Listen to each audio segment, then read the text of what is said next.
দর্শক যারা রয়েছেন মোহনার সামনে দেশে কিংবা প্রবাসে সকলকে স্বাগত জানাচ্ছি আজকের আয়োজন ভিন্ন মাত্রায়। দর্শক কথা বলবো সরকার রাজনীতি ও জনপ্রত্যাশা এই শিরোনামে। আজকের অতিথি হিসেবে উপস্থিত রয়েছেন প্রকৌশলী হাফিজ খান সোহায়েল, বিশেষ সহকারী বিএনপি চেয়ারম্যানের পররাষ্ট্র বিষয়ক উপদেষ্টা কমিটি, রয়েছেন শরীফুজ্জামান শরীফ, রাজনীতি বিশ্লেষক। দর্শক আজকের প্রসঙ্গের শেষ পর্যন্ত আমাদের সাথে আপনারা থাকবেন সে প্রত্যাশা করছি। আপনাদের দুজনকে স্বাগত আজকের আয়োজনে। ধন্যবাদ।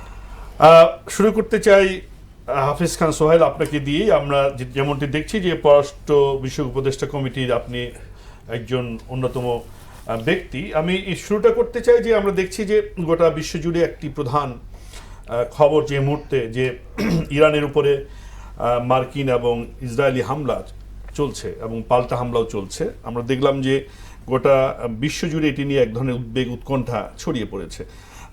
আমরা সাধারণত এই ধরনের ঘটনায় বাংলাদেশের এক ধরনের প্রতিক্রিয়া বা বক্তব্য ব্যক্ত হতে দেখি। আমরা দেখেছি যথারীতি পররাষ্ট্র মন্ত্রণালয়ের পক্ষ থেকে এক ধরনের বিবৃতি দেওয়া হয়েছে। সেখানে এটি নিয়ে কথা হচ্ছে যে বিবৃতিতে ইরানের উপর যে আক্রমণ হলো সেটি কোনো নিন্দা জানানো হয়নি। সেখানে স্বাভাবিক কারণেই বাংলাদেশিদের নিরাপত্তা নিয়ে উদ্বেগ প্রকাশ করা হয়েছে, শান্তির কথা বলা হয়েছে, স্থিতিশীলতার কথা বলা হয়েছে, কিন্তু যে মার্কিন আগ্রাসন অথবা যুদ্ধ যে চাপিয়ে দেওয়া হলো এটার কোনো প্রতিবাদ জানাননি। আমরা একটা বলে থাকি যে আমরা হচ্ছে মুসলিম উম্মার একটি মুসলিম দেশ, ওআইসির মানে সদস্যভুক্ত দেশ। আমরা দীর্ঘ একটা আমাদের একটা ঐতিহ্য আছে, সম্পর্ক আছে, ইরানের সাথেও আমাদের বন্ধুত্বপূর্ণ সম্পর্ক আছে। তো এটি কেন হলো যে পররাষ্ট্র মন্ত্রণালয়ের পক্ষ থেকে যে বিবৃতিতে দেওয়া হলো সেখানে প্রতিবাদ জানালে কি হতো, কেন প্রতিবাদ জানানো হলো না বা নিন্দা জানানো হলো না? ধন্যবাদ আপনাকে, ধন্যবাদ আমার সহযোগী যেই না আজকে টক শোতে আমার সাথে জয়েন করেছেন। এখানে আপনি দেখবেন যে আমাদের এই পররাষ্ট্র বিষয়ে তিনজন ব্যক্তি দায়িত্বপ্রাপ্ত: পররাষ্ট্রমন্ত্রী খলিলুর রহমান সাহেব, প্রতিমন্ত্রী শামা ওবায়েদ এবং পররাষ্ট্র বিষয়ক উপদেষ্টা হুমায়ুন কবির। আমাদের ফুল টিম আছে, they are working on that subject. And আমি মনে করি আমাদের প্রথম এবং প্রায়োরিটি হলো বাংলাদেশ ফার্স্ট। আমাদেরকে চিন্তা করতে হবে আমাদের দেশের স্বার্থ সংশ্লিষ্ট যে সাবজেক্টগুলো আছে সেগুলোর উপর নির্ভর করে আমাদেরকে আগাতে হবে। যার কারণে আপনি হয়তো যেভাবে মনে করছেন সেভাবে হয়তো পাচ্ছেন না। এখন ইন্টারনাল আমরা অনেক কিছু জানি না, বাট আমি মনে করি তারা সুচিন্তিতভাবেই যেটা করছেন সেটা করছেন। এবং আপনি যেটা বলেছেন যে নিন্দা আজকে তো জানানো হয়েছে officially. I think this is all are involved with the situation and we have to think our country first. আমাদের দেশের স্বার্থ সংশ্লিষ্ট যে বিষয়গুলো আছে সেগুলোর উপর নির্ভর করে আমাদেরকে এগোতে হবে। এবং গ্লোবাল রাজনীতি টোটালি চেঞ্জ হয়ে যাচ্ছে, সুতরাং আমাদের হুমজিক্যাল কিছু করা যাবে না। আমাদের দেশের যে সমস্ত স্বার্থ আছে সেগুলোকে কনসার্ন নিয়ে এগোতে হবে এবং আমি মনে করি সেটা সেইভাবেই এগোচ্ছে। এই আক্রমণের যদি নিন্দা বা প্রতিবাদ জানাতো তাহলে আসলে আমাদের স্বার্থ বিরোধী হতো কোথায়, মানে স্বার্থের বিরুদ্ধে যেত কিভাবে বা কেন? এটা আমাদের মানে বাংলাদেশ ফার্স্ট হয়েও তো এটার প্রতিবাদ বা নিন্দা জানানোর সুযোগ ছিল কিনা? আজকে তো জানানো হয়েছে, আজকে হয়েছে, কিন্তু প্রথম দিন হয়তো তাদের যারা সংশ্লিষ্ট দায়িত্বপ্রাপ্ত তারা হয়তো মনে করেছেন তাদের কাছে অনেক ইন্টেলিজেন্স রিপোর্ট আছে, গ্লোবাল ইনফরমেশন আছে। So whatever they think, I think they come up with their idea and ultimately it delivered what we are looking for. So end of the day is done. জি, ধন্যবাদ। চমৎকার করে প্রাথমিক আপনার প্রতিক্রিয়া আমরা জানতে পারলাম। শরীফুজ্জামান শরীফ, আপনি এই বিষয়টাকে কিভাবে দেখছেন, এই যে নিন্দা বা প্রতিবাদ জানানো বা না জানানো প্রসঙ্গটি, যে বাংলাদেশে স্বার্থ প্রথম এবং সেটি রক্ষা করে আসলে সতর্ক এক ধরনের প্রতিক্রিয়া ব্যক্ত করেছে সরকারের পক্ষ থেকে? ধন্যবাদ আপনাকে, ধন্যবাদ দর্শক শ্রোতা, আমার সাথে আলোচক সহ সবাইকে শুভেচ্ছা। প্রথমত বলি যে আমরা পৃথিবীর একটা গ্লোবাল ভিলেজ বলা হয় এবং আমাদের পররাষ্ট্রনীতি এটি নির্ধারিত হয়। আমরা যতই বলি যে সবার সাথে বন্ধুত্ব, কারোর সাথে শত্রুতা নয়, তার থেকে ইম্পর্টেন্ট হচ্ছে এর পেছনে একটা রাজনৈতিক দৃষ্টিভঙ্গির প্রতিফলন থাকে। পৃথিবী নিশ্চয়ই এখন অনুধাবন করছে, যদিও বলছে না, যে সোভিয়েত ইউনিয়নের অনুপস্থিতি পৃথিবীকে কতটা বিপদের মধ্যে ফেলে দিয়েছে। আমেরিকা যা করছে এটা এক ধরনের দস্যুতা। যাকে তার পছন্দ হচ্ছে সেখানে তাকে ধরে নিয়ে তার রেজিম চেঞ্জের নামে যে কাজগুলো করছে, এই কাজগুলো সারা পৃথিবীকে এক অস্থিতিশীল করে তুলছে। দ্বিতীয়ত, পৃথিবীকে বিপন্ন করে তুলছে। কয়েকদিন আগে ভেনেজুয়েলার প্রেসিডেন্টকে সে যেভাবে জোর করে নিয়ে গেছে, আজকে ইরানে আক্রমণ করছে, এর আগে সাদ্দাম হোসেনকে ফাঁসি দেওয়া, তার আগে নরিয়াগাকে ধরে নিয়ে যাওয়া, এবং সারা পৃথিবীতে ল্যাটিন আমেরিকার প্রথম নির্বাচিত বামপন্থী প্রেসিডেন্ট ছিলেন চিলির আলেন্দে। তাকে হত্যার ভেতর থেকে আমেরিকা সারা পৃথিবীতে তার মতাদর্শের বাইরে যে সরকার, সেই সরকারকে উচ্ছেদ করার জন্য সে যে আগ্রাসী নীতি অনুসরণ করে, সেটি আমাদের এখানে এখন পর্যন্ত আছে। বাংলাদেশ তার অবস্থানের কারণে নানা জায়গায় তাকে নানা ইকুয়েশন থেকে তাকে চলতে হয়। আপনি জানেন যে আগামী 2-3 দিনের মধ্যে পল কাপুর বাংলাদেশে আসছে। সুতরাং বাংলাদেশ কি ডিসিশন নিবে, এই জায়গাটায় তার এই পল কাপুরের আসার সাথেও তার সম্পর্ক আছে। দ্বিতীয়ত, আপনি জানেন যে পৃথিবীতে পাওয়ারের যে পকেটগুলো আছে, আমাদের যে ইলেকট্রিসিটি, এই ইলেকট্রিসিটি তো আর এক জায়গার থেকে হয় না, বিভিন্ন জায়গার থেকে প্রডিউস হয়, তারপরে ফিডার লাইন থাকে অনেকভাবে, তারপরে হচ্ছে ন্যাশনাল গ্রিডে যুক্ত হয়, আবার সেটিকে ডিসেন্ট্রালাইজ করে বিভিন্ন জায়গায় পাঠানো হয়।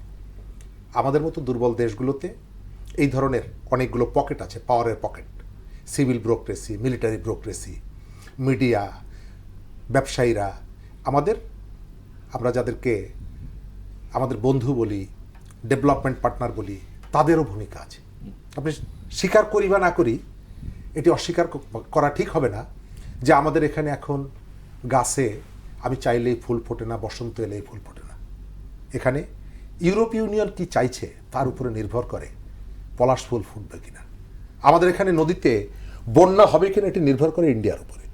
সুতরাং আপনি আপনার মতো করে চলতে পারবেন না। আমরা পলিটিক্সের কারণে, আমি আবার বলি, শ্রেণীগত জায়গা থেকে আপনি এই বিষয়গুলো আপনাকে বিবেচনায় নিতে হবে। পৃথিবীতে ওই যেটা বললাম, সোভিয়েত ইউনিয়নের অনুপস্থিতি পৃথিবীকে যে বিপদের মধ্যে ফেলে দিয়েছে।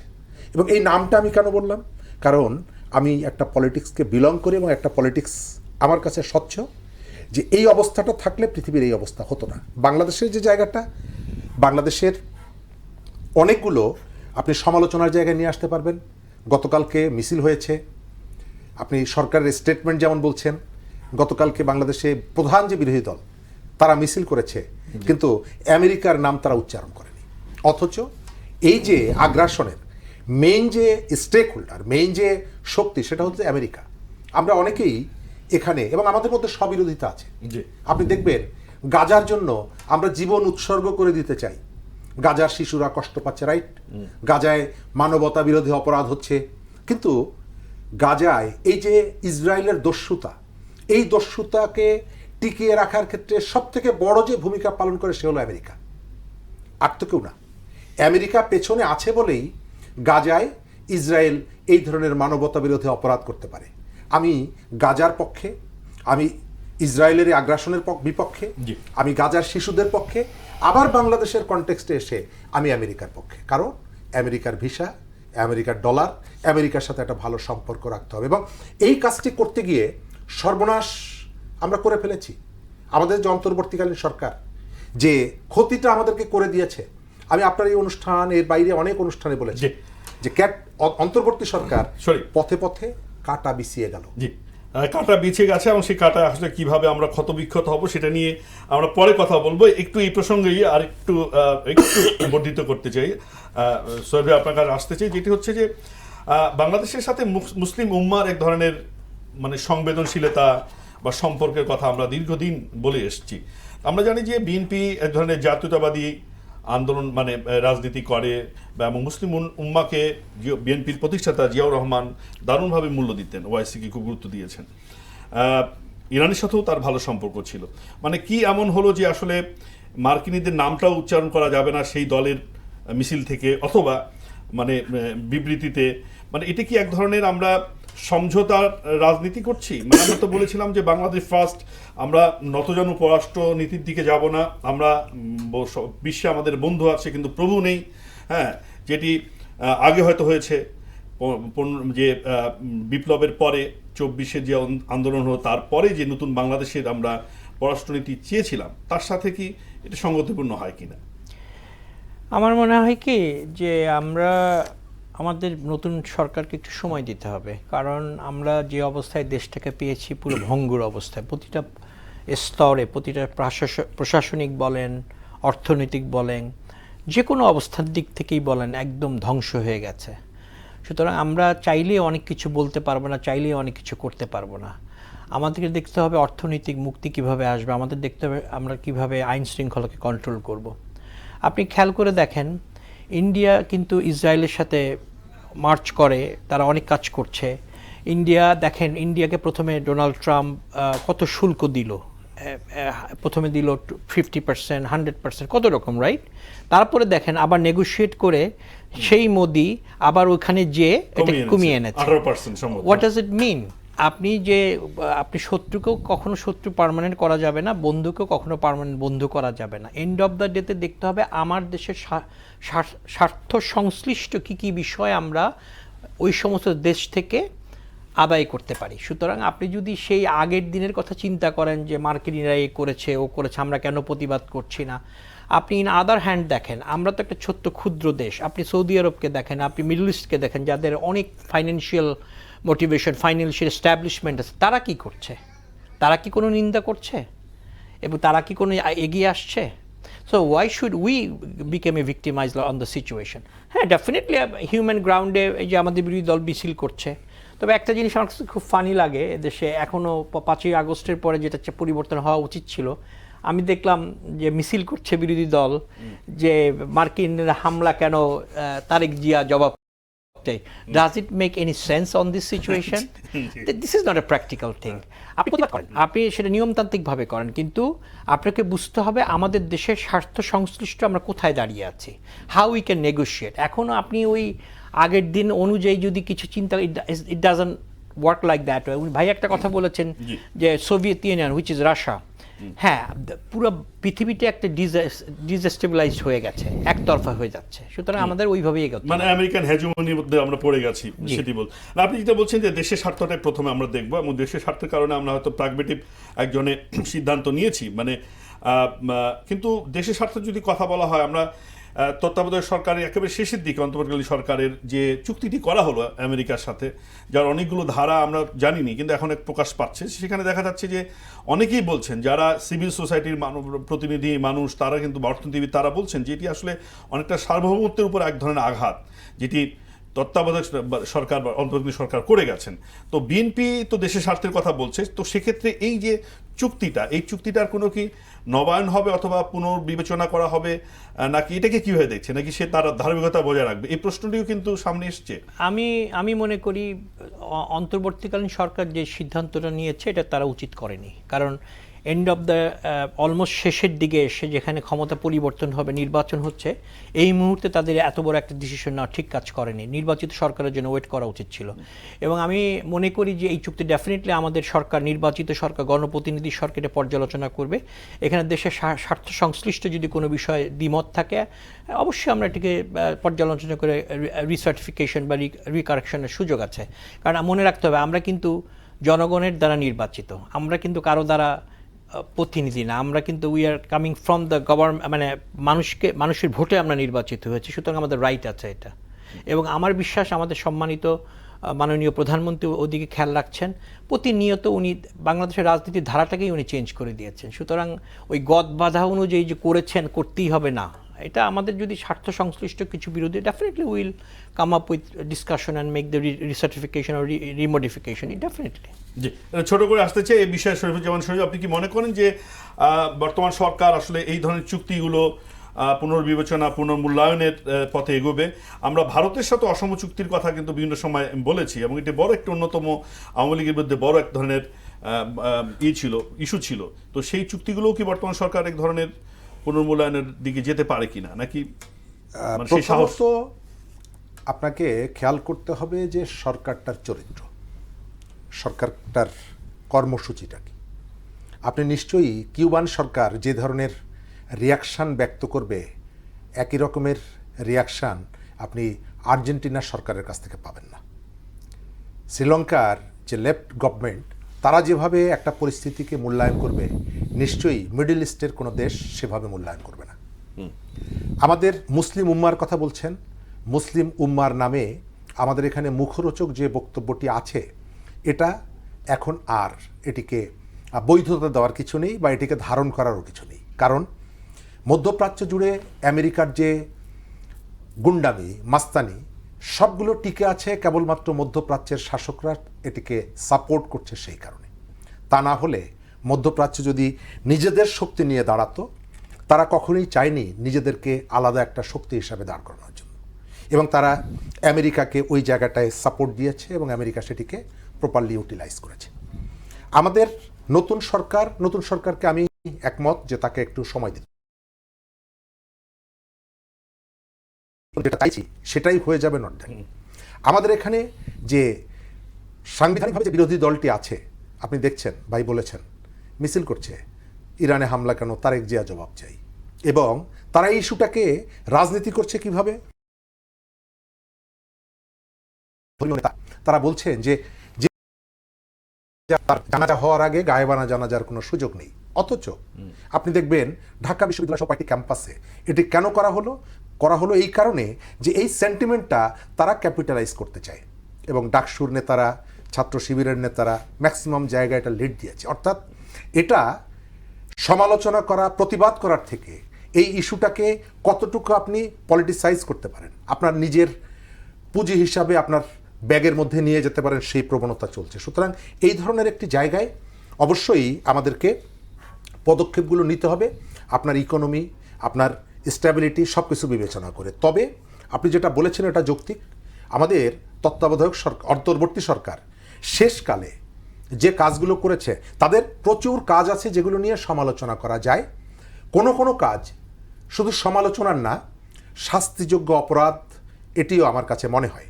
যে চুক্তিটা তারা করেছে, এই চুক্তির সমালোচনা কেবল আমরা করছি না। আপনার মনে থাকার কথা, আজ থেকে 3 মাস আগে সরকারের প্রাণী সম্পদ উপদেষ্টা ফরিদ আক্তার তিনি বলেছিলেন যে আমরা আমাদের কৃষি খাতকে আমেরিকার হাতে তুলে দিচ্ছি, এবং ক্রমশই যখন বের হচ্ছে, গত পরশুদিন সিপিডির একটা তাদের অবজারভেশন দেখলাম, এবং যিনি করেছেন তার সাথে কয়েকদিন আগে আমি আরেকটা টেলিভিশনে ছিলাম, কথা হলো, এবং তারা পরিষ্কার মনে করছে যে বাংলাদেশের কৃষি এবং আমাদের এখানে বিকাশমান পোল্ট্রি শিল্পকে যেভাবে আমেরিকার হাতে তুলে দিয়ে গেল ডক্টর ইউনূস, এর ভেতর থেকে তিনি হয়তো তার ব্যক্তিগত কতগুলো সুবিধা হয়তো তিনি নিতে পারেন, কিন্তু আমাদের এই যে দুটো বিকাশমান খাত, দুটো খাতকেই একটা বড় রকমের বিপদের মুখে ফেলে দিলেন। এখন নতুন সরকার এসেছে, পাবলিক ম্যান্ডেট নিয়ে এসেছে, তারা কতটুকু করতে পারবে এটি একটা ইম্পর্টেন্ট বিষয়। কারণ আমেরিকা যে চুক্তিটা করেছে এটা ব্যক্তি ইউনূসের সঙ্গে করেনি, এই চুক্তিটা করেছে বাংলাদেশ সরকারের সাথে। সুতরাং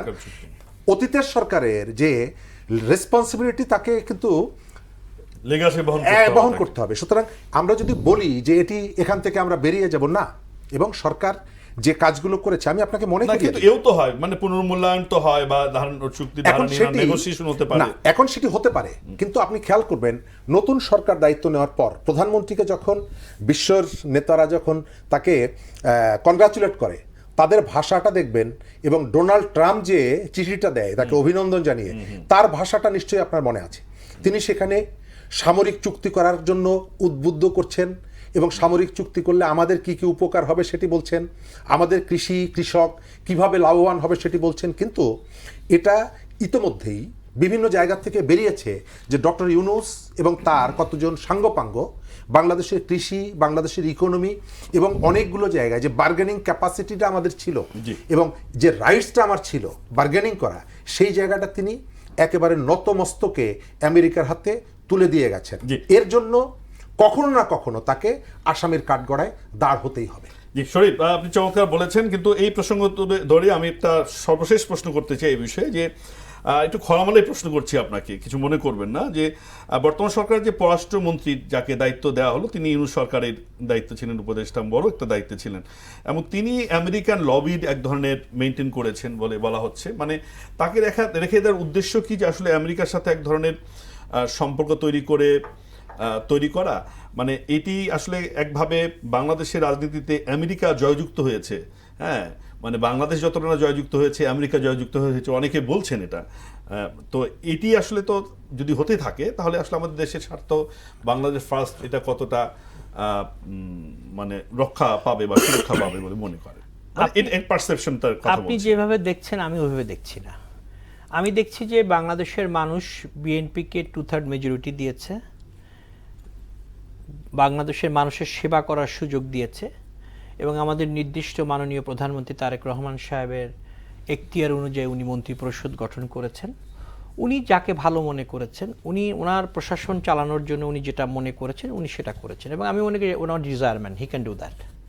আপনাকে দেখতে হবে এরপরে দায়িত্ব নেওয়া, যদিও তার পদত্যাগ একসময় দাবি করেছিল বিএনপির শীর্ষস্থানীয় নেতারা অন্তর্বর্তী সরকারের সময় তাকে যখন দায়িত্ব দেওয়া হলো তখন। ওটারও কারণ ছিল, কারণ ওটাও যুক্তিসঙ্গত ছিল।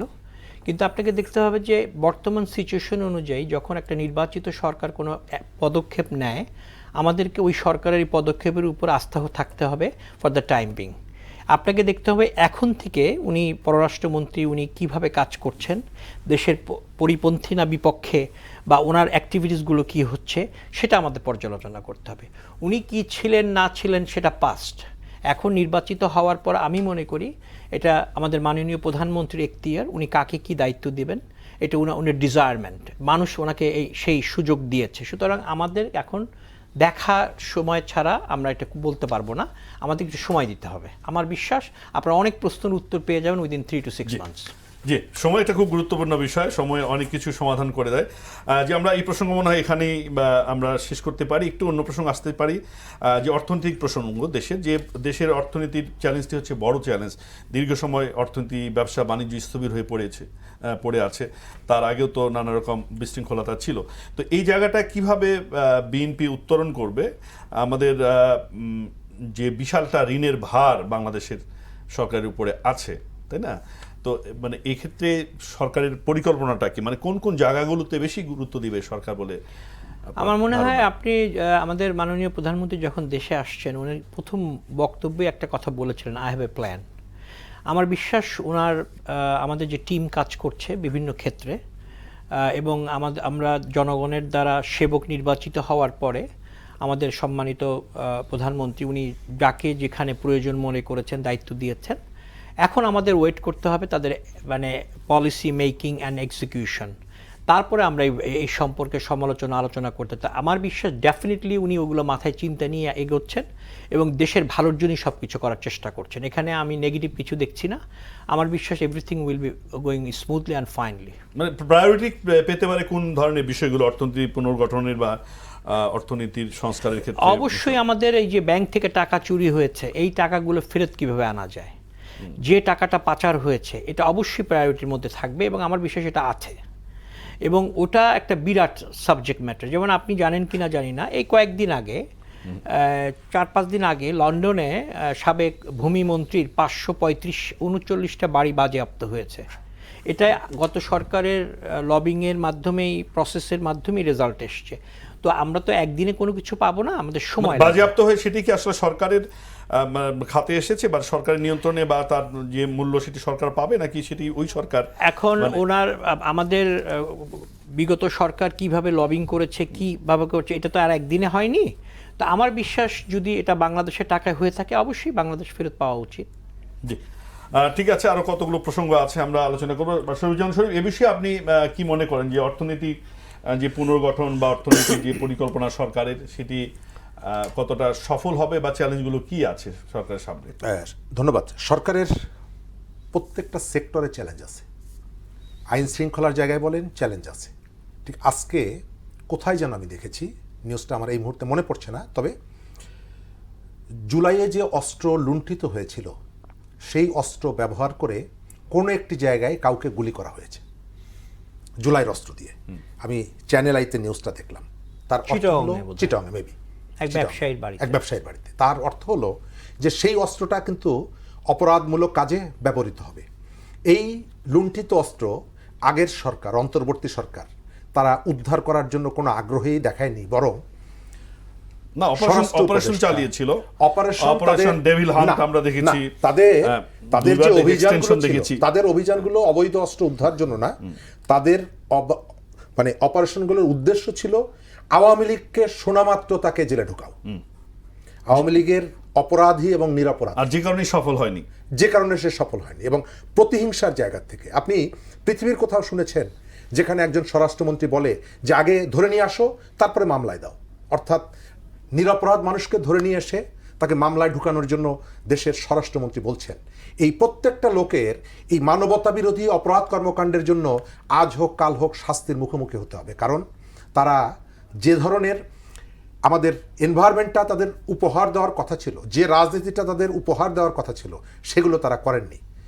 গাজীপুরে হাসনাত আবদুল্লাহর উপরে হামলা হলো, তিনি থানায় অভিযোগ করলেন যে 15 থেকে 20 জন আমাদের উপরে হামলা করেছে, এবং এই মামলার পরে ব্লক রেড দিয়ে 350 আওয়ামী লীগের কর্মীকে গাজীপুর থেকে গ্রেপ্তার করা হয়েছে। আপনি ইন্টারনেট সার্চ দেন পাবেন। অর্থাৎ মনে এই যে প্রতিশোধের যে জায়গাটা, এটা করা উচিত হয়নি। এখন আইন শৃঙ্খলার জায়গাটা আসি, এটি একটি বড় চ্যালেঞ্জ, এবং এই যে অস্ত্রগুলো, প্রত্যেকটা অস্ত্র যে আইন শৃঙ্খলা বাহিনীর নজরদারির মধ্যে আছে তা না। মব কি কমেছে? মানে আগে যে মবটা ছিল, মবের যে জায়গাটা ছিল, আপনি মানুষের মধ্যে একটা স্বস্তি এসেছে যে একটা ইলেক্টেড গভর্নমেন্ট আছে, সম্ভবত সে মবের পক্ষে কোনো ধরনের কোনো আর্গুমেন্ট হাজির করবে না, আমি থানায় গেলে অথবা প্রশাসনের কাছে গেলে একটা ন্যায় বিচার পাবো। এই যে স্বস্তিটা মানুষের মধ্যে নির্বাচনের পরে এসেছে, এই সময়কালে আমি মনে করি যে এটি সব থেকে ইম্পর্টেন্ট। একটা সরকার, আমি যদি বিপদে পড়ি সরকার আমার পাশে দাঁড়াবে, মানুষের মধ্যে এই আত্মবিশ্বাসটা তৈরি করা, এটি যে কোনো একটা সরকারের জন্য গুরুত্বপূর্ণ, এবং আমি দেখছি যে সরকার সেই ধরনের একটা বার্তা দেওয়ার চেষ্টা করছে। তবে অনেকগুলো জায়গায় প্রশ্ন আছে, সেই প্রশ্নগুলো সমাধান করতে হবে। চ্যালেঞ্জের জায়গায় এটি আমি আগেও বলেছি, এখনও বলি, এই সরকারের সব থেকে বড় চ্যালেঞ্জ হচ্ছে বিএনপি। তাকে সহযোগিতাও করতে পারে বিএনপি, আর তার যে পলিটিক্যাল এজেন্ডাগুলো, এগুলোকে ডিজাস্টার করে ফেলতে পারে তারা। তবে আমরা চাইবো যে একটা ইলেক্টেড গভর্নমেন্টকে তার যে পার্টি, সেই পার্টি তার কর্মসূচি বাস্তবায়নে সহযোগিতা করবে। সরকারের একটা বড় চ্যালেঞ্জের জায়গায় আমাদের দেশকে কেন্দ্র করে আঞ্চলিক এবং বড় শক্তি এই অঞ্চলে তাদের যে নানা রকমের প্ল্যানগুলো আছে, এগুলোকে একটা ভারসাম্যপূর্ণ জায়গার মধ্যে নিয়ে আসা, এটি কিন্তু খুবই চ্যালেঞ্জ।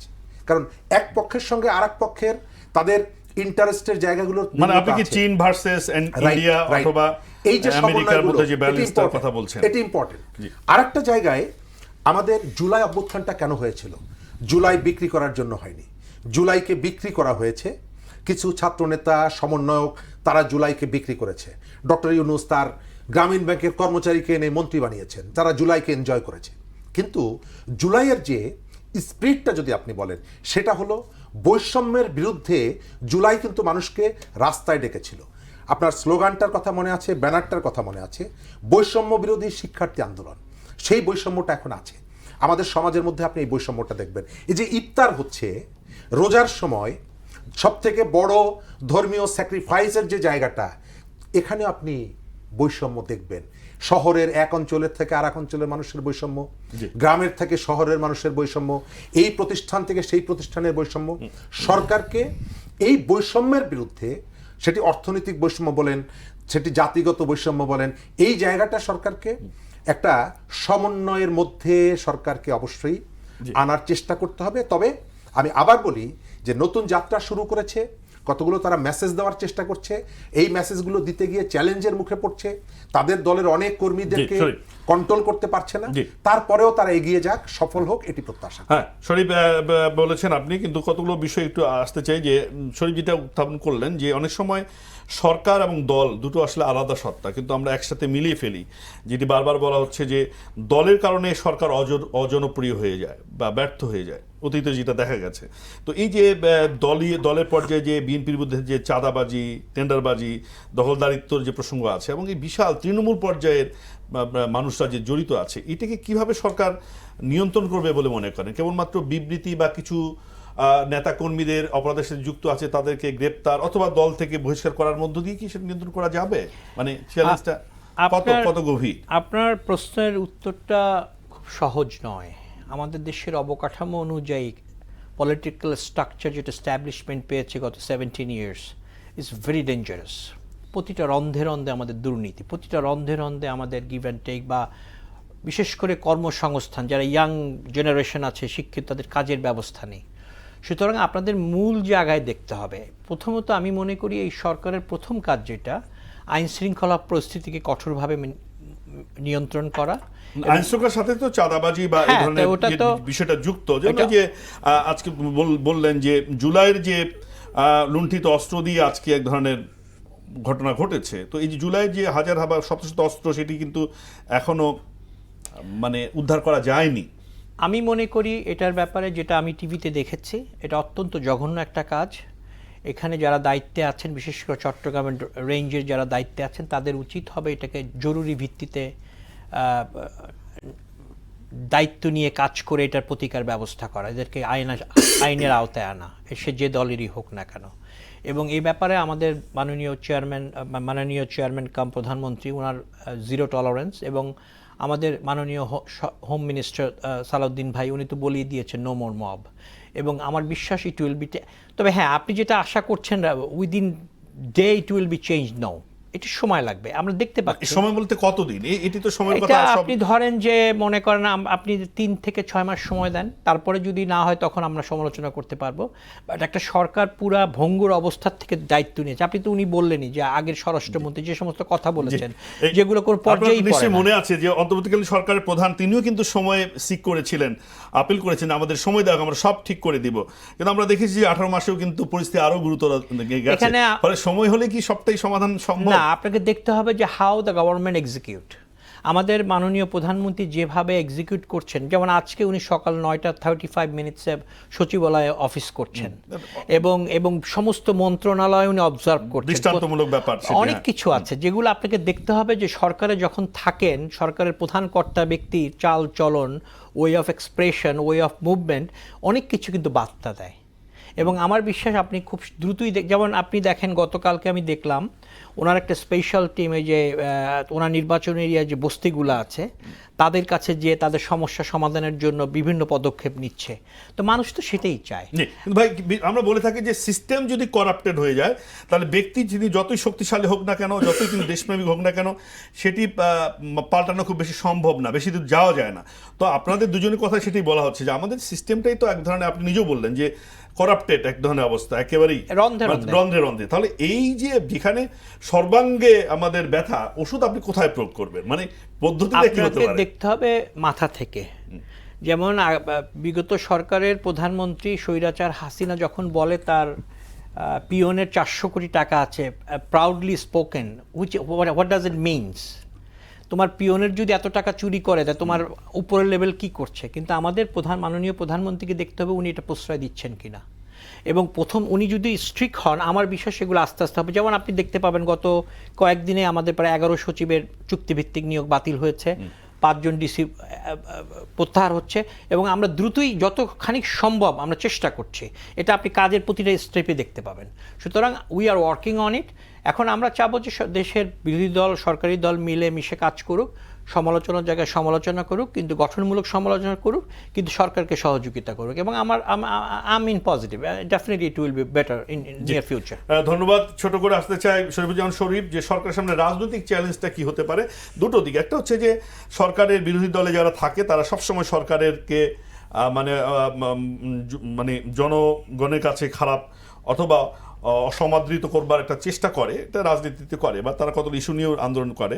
কিন্তু এখানে পরিস্থিতি একটু ভিন্ন। আপনি জানেন যে আওয়ামী লীগ একটি বৃহত্তর দল ছিল, তারা নির্বাচন অংশগ্রহণ করেনি, কিন্তু তাদের নিষিদ্ধ করা হয়েছে। আওয়ামী লীগ বিভিন্ন জায়গায় অফিস খুলছে, তারা আবার রাজনীতিতে আসবে।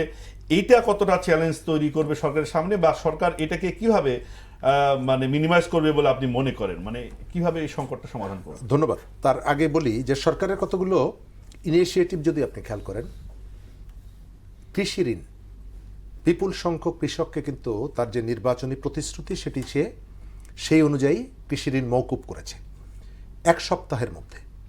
আবার সে কতগুলো নির্বাচনী প্রতিশ্রুতি, যেমন ফ্যামিলি কার্ড, খাল খনন কর্মসূচি, এই কর্মসূচিগুলো নিচ্ছে। তবে এই ক্ষেত্রে আমার ওপিনিয়ন হচ্ছে যে খুব বেশি তাড়াহুড়া করার প্রয়োজন নেই। যদি আপনি এটি আন্তরিক হন তাহলে আপনি এটি এক্সিকিউট করতে পারেন। খুব বেশি পপুলিস্ট হতে চাচ্ছে কিনা সরকার? আমি একেবারে তাড়াহুড়া করে মানে জনতুষ্টি যেটা আমরা বলি, ওই জায়গাটা এটি করতে গেলে সংকট তৈরি করবে। কারণ আমাদের সিস্টেম তো ভালো না। গতকালকে দেখলাম সাতক্ষীরাতে এক ভদ্রলোক, তিনি কোনো দল টল করেন না, কিন্তু তিনি বিভিন্ন ব্যক্তির কাছ থেকে এনআইডি কার্ডের ফটোকপি নিয়েছেন, 100 করে টাকা নিয়েছেন, প্রায় 10-15 হাজার টাকা সংগ্রহ করেছেন, ফ্যামিলি কার্ড দিয়ে দিবেন। পরে তাকে স্থানীয় বিএনপির লোকজন তাকে গ্রেপ্তার করে পুলিশকে দিয়েছে, ধরে পুলিশকে দিয়েছে আর কি। তো এই জায়গাগুলোতে আপনাকে তাড়াহুড়া করতে গিয়ে যাতে ভুল না হয়। সরকারের রাজনৈতিক চ্যালেঞ্জ আপনি যাই বলেন না কেন, আওয়ামী লীগ বাংলাদেশের গত 15 বছরে তার প্রচুর রাজনৈতিক স্খলন আছে, তার প্রচুর ত্রুটি আছে, তার কাঁধের উপরে প্রায় 1000 খানেক মানুষের লাশ আছে, তার বিরুদ্ধে অর্থ পাচার থেকে শুরু করে, এবং রাষ্ট্রের যে মেকানিজমগুলো, রাষ্ট্রের যে অর্গানগুলো, সেগুলোকে সে একেবারে নিষ্ক্রিয় করে ফেলেছিল। পিরোজপুরে জেলা আওয়ামী লীগের সভাপতি একটা মামলায় হাজির হয়েছেন, তাকে জামিন বাতিল করে কারাগারে পাঠানোর নির্দেশ দেওয়া হয়েছে। পুরো জেলার আওয়ামী লীগের নেতারা কোর্ট ঘেরাও করেছে, জজ ঢাকায় যোগাযোগ করেছে, কিন্তু তাকে সহযোগিতা করেনি আইন মন্ত্রণালয়। সেখান থেকে তাকে স্ট্যান্ড রিলিজ দিয়ে একজনকে ভারপ্রাপ্ত ডিস্ট্রিক্ট জাজ বানিয়ে তারপরে ওই জেলা আওয়ামী লীগের সভাপতিকে জামিন দেওয়া হয়েছে 4 ঘন্টার মাথায়। তো এই ধরনের বিচার ব্যবস্থা, তার মানে এই না যে বাংলাদেশে আওয়ামী লীগের রাজনীতি করতে পারবে না। আওয়ামী লীগের যে অপরাধগুলো, সেই অপরাধগুলোর অবশ্যই আপনি বিচার করবেন, কিন্তু বাংলাদেশে আওয়ামী লীগ এবং বিএনপি হচ্ছে রিয়েলিটি। বাংলাদেশে আওয়ামী লীগ এবং বিএনপি রিয়েলিটি। এখানে বিএনপিকে উচ্ছেদ করার চেষ্টা হয়েছে 1/11-এর সময়। না, কেউ কেউ মনে করছেন যে 24-এর 5ই আগস্টের পর সেই রিয়েলিটিটা চেঞ্জ হয়েছে। এখন আওয়ামী লীগ অনেকে তো বলেছেন যে আওয়ামী লীগ আর ফিরতে পারবে না রাজনীতি, মুসলিম লীগে পরিণত হয়ে গেছে। আপনি মনে আছে ডক্টর সলিমুল্লাহ খানের কথা, যে ইতিহাস যদি সত্য হয় তাহলে আওয়ামী লীগ ফিরে আসবে। সলিমুল্লাহ খানরা তো আসলে ঢাকায় বসে ওই যে কফি খান অমুক এম্বাসিতে গিয়ে ইত্যাদি ইত্যাদি, মাঠের খবর তো ওনারা রাখেন না। মাঠের খবরটা কি, এটা যারা নির্বাচন করেছেন তারা জানেন। জামাতের আমির বা জামাতের কর্মীরা এখানে ফ্যাসিস্ট শেখ মুজিবের বাড়ি ভেঙেছে, এটি সোশ্যাল মিডিয়াতে শেয়ার করেছে। আবার পটুয়াখালীতে গিয়ে তিনি বক্তৃতা করেছেন, শেখ মুজিব সাহেব অনেক ভালো কাজ করার চেষ্টা করেছেন। অর্থাৎ ঢাকার ফ্যাসিস্ট শেখ মুজিব পটুয়াখালীতে যাওয়ার পর সাহেব হলেন কেন? কারণ তার একটা ভোট ব্যাংক আছে, ওই ভোট ব্যাংকটা দরকার। তো এটি হচ্ছে রিয়েলিটি। আওয়ামী লীগ যারা অপরাধ করেছে অবশ্যই আপনি অপরাধের বিচার করবেন। ধন্যবাদ। ছোট করে একটু আসতে চাই, চমৎকার বলেছেন যে আওয়ামী লীগ বাংলাদেশের রাজনীতির একটা রিয়েলিটি। তাকে আপনি রাজনীতি করতে দেন বা না দেন, তাদের অনেক সমর্থক আছে, শুভনন্দী আছে, দীর্ঘদিনের রাজনৈতিক দল। এইটিকে কিভাবে মোকাবেলা করবে, এটাও তো একটা সরকারের সাথে সামনে রাজনৈতিক চ্যালেঞ্জ। মানে অনেকে এনসিপি জামাত বলছে যে আওয়ামী লীগকে পুনর্বাসনের চেষ্টা করছে বিএনপি। আমি একদমই এই কথার সাথে একমত না, এবং আমি এটাতেও একমত না কোনো রাজনৈতিক দলকে আপনি অধ্যাদেশ জারি করে নিষেধ করবেন, এটাও আপনি করতে পারবেন না। রাজনীতিটা হচ্ছে সাধারণ মানুষের। হ্যাঁ, আপনাকে দেখতে তাহলে যেটা অধ্যাদেশ জারি করা হয়েছে সেটি কি আপনারা উত্তোলন করে নেন, মানে ফেরত নেওয়া হচ্ছে? সেটা সরকারের যারা দায়িত্বে আছেন বা যারা হাই কমান্ড আছেন তাদের বিবেচ্য বিষয়। এটা আমার ব্যক্তিগত মতামত। আমি মনে করি যে এটা করা উচিত না এবং এটা পর্যালোচনা করা উচিত। কিন্তু তার মানে এইটা না যারা অন্যায় করেছে, যারা বিচার মানে যারা মানুষের উপর অত্যাচার করেছে, খুন করেছে, রাহাজানি করেছে, ডাকাতি করেছে, এদের বিচার হতে হবে। এবং আমার বিশ্বাস এইটা বিচারটা, এবং আমার এটাও দাবি যে দলীয়গতভাবে আওয়ামী লীগকেও বিচার করতে হবে। সুতরাং এগুলো যদি করা হয় তখন আলটিমেটলি দেখবেন যে ওই পরাগাছাগুলো যদি ঝরে যায়, তারপরে যদি কেউ আওয়ামী লীগ করতে চায় করবে। এখানে তো আমি বাধা দেওয়ার তো কেউ না। মানুষের এক্সপ্রেশন, ফ্রিডম অফ রাজনীতি তো আমি বাধা দিতে পারবো না। আপনার ঘরের মধ্যে একজন ভাই আওয়ামী লীগ করে, একজন বিএনপি করে, আপনি কি তাকে বন্ধ করতে পারবেন? তবে হ্যাঁ, আপনাকে দেখতে হবে সে অন্যায়ের সাথে জড়িত কিনা, আপনাকে দেখতে হবে সে কোনো মার্ডারের সাথে জড়িত কিনা।